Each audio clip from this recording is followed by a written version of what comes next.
चोर कहाँ है पूछे तो इंचार्ज मिनिस्टर के बगल में ही चोर बैठा है। ಈ ಎಡಿಸಿ ಭೀಮಾಶಂಕರ್ ಅವರು ಯಾರು ದುಡ್ಡು ಕೊಡ್ತಾರೆ ಅಂತವರನ್ನ ಆಯ್ಕೆ ಮಾಡಿ ಇವತ್ತು ಅವರು ಮುಂಬಡ್ತಿಯನ್ನ ನೀಡಿದ್ದಾರೆ. ಭೀಮಾಶಂಕರ್ ತೆಗ್ಗಳ್ಳಿ ಇಲ್ಲಿಯ ಮಹಾಮಂತ್ರಿಗಳ ಆಪ್ತ ಸಹಾಯಕರಾಗಿದ್ದಾರೆ. ಇಂತಹ ಒಬ್ಬ ಕಳ್ಳನನ್ನ ಇಟ್ಕೊಂಡು ಇವರು ಕರ್ನಾಟಕದಲ್ಲಿ ಒಳ್ಳೆಯ ಆಡಳಿತ ಕೊಡಲಿಕ್ಕೆ ಸಾಧ್ಯನಾ? This video is sponsored by Mahalakshmi Jewelers, Manu Multi Speciality Hospital, KBN University, Shaheen Group of Institutions, Surat Khazana, Al Sharia Group of Institutions, Beg Neuropsychiatry Hospital, NK NEET Institute, and by Alimi Public School. ಕಲಬುರಗಿಯಲ್ಲಿ ಈ ಹಿಂದೆ ADC ಆಗಿರುವಂತಹ ಭೀಮಾಶಂಕರ್ ತೆಗ್ಗಳ್ಳಿ ಮತ್ತು ಶಂಕರಣ್ಣ ವಣಿಕಿಯಾಳವರು ಕರ್ನಾಟಕ ಸೇವಾ ನಾಗರಿಕ ಸೇವಾ ನಿಯಮಗಳನ್ನು ಉಲ್ಲಂಘಿಸಿ ಜ್ಯೇಷ್ಠತಾ ಆಧಾರದ ಮೇಲೆ ಅವರನ್ನು ಮುಂಬಡ್ತಿ ಕೊಡಬೇಕಾಗಿತ್ತು. ಆದರೆ ಆ ಎಲ್ಲ ನಿಯಮಗಳನ್ನು ಗಾಳಿಗೆ ತೂರಿದಂತಹ ಈ ಎಡಿಸಿ ಭೀಮಾಶಂಕರ್ ಅವರು ಯಾರು ದುಡ್ಡು ಕೊಡ್ತಾರೆ ಅಂಥವರನ್ನು ಆಯ್ಕೆ ಮಾಡಿ ಇವತ್ತು ಅವರು ಮುಂಬಡ್ತಿಯನ್ನು ನೀಡಿದ್ದಾರೆ. ಅದನ್ನು ಸರ್ಕಾರ ಈಗಾಗಲೇ ರದ್ದುಪಡಿಸಿದೆ.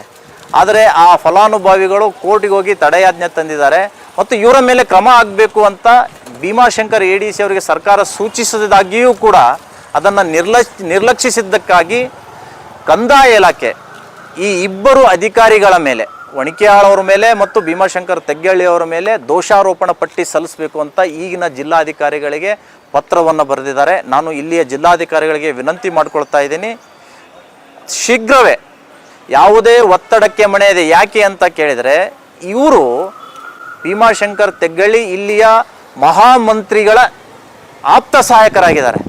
ಇವರ ಒತ್ತಡಕ್ಕೆ ಏನಾದರೂ ಮಣಿದು ತಾವು ದೋಷಾರೋಪಣ ಪಟ್ಟಿಯನ್ನು ಸಲ್ಲಿಸದೆ ವಿಳಂಬ ಮಾಡಿದರೆ ಈ ಪ್ರಕರಣ ನಿಮಗೆ ತಿರುಗುಬಾಣ ಆಗುತ್ತೆ ಅನ್ನುವಂಥದ್ದನ್ನು ನಾನು ಈ ಸಂದರ್ಭದಲ್ಲಿ ಹೇಳ್ತಾ ಇದ್ದೀನಿ. ಸರ್ಕಾರ ಇದನ್ನು ಗಂಭೀರವಾಗಿ ತೆಗೆದುಕೊಂಡಿದೆ. ಈ ಇಬ್ಬರು ಅಧಿಕಾರಿಗಳನ್ನು ಸಸ್ಪೆಂಡ್ ಮಾಡೋದಲ್ಲ, ವಜಾ ಮಾಡಬೇಕು.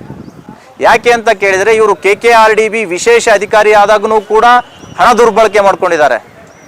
KS ಅಧಿಕಾರಿಯಾದಂತಹ ಸಹಾಯಕ ಆಯುಕ್ತರಾದಂತಹ ಇವರು ಅಫ್ಜಲ್ಪುರ್ ತಾಲೂಕಿನ ಗತ್ತರ್ಗಿ ಭಾಗ್ಯವಂತಿ ದೇವಸ್ಥಾನದಲ್ಲಿ 1,50,00,000ಕ್ಕಿಂತಲೂ ಹೆಚ್ಚಿನ ಹುಂಡಿಯ ಹಣ ದುರ್ಬಳಕೆ ಮಾಡ್ಕೊಂಡಿದ್ದಾರೆ.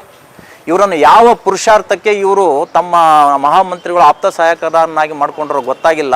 ಚೋರ್ ಕहाँ है पूछे तो इंचार्ज मिनिस्टर के बगल में ही चोर बैठा है.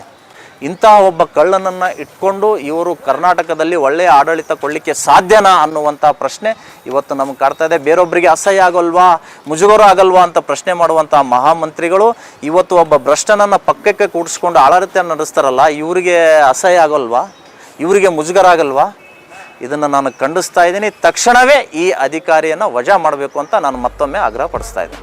This video is sponsored by Mahalakshmi Jewelers, Manu Multi Speciality Hospital, KBN University, Shaheen Group of Institutions, Surat Khazana, Al Sharia Group of Institutions, Beg Neuropsychiatry Hospital, NK NEET Institute, and by Alimi Public School.